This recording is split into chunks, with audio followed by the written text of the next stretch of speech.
డైట్‌లో ఉంటూ ఎప్పుడైనా మీకు సేమియా ఉప్మా తినాలనిపిస్తే ఈ విధంగా చేసుకోండి. నేనిక్కడ బాగా రోస్ట్ చేసిన వీట్ సేవియాని తీసుకున్నాను.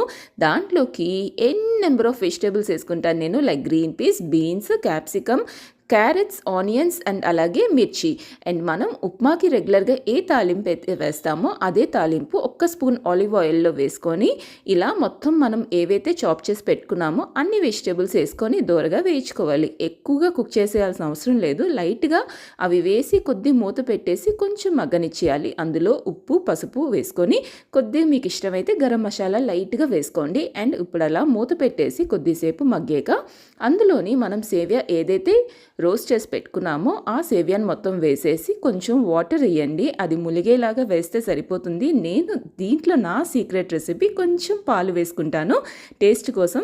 అండ్ ఇలా మూత పెట్టేసి తీసేస్తే రెడీ అయిపోతుంది మన హెల్దీ సేమియా. Hello, smart అర్నా life style vlogs.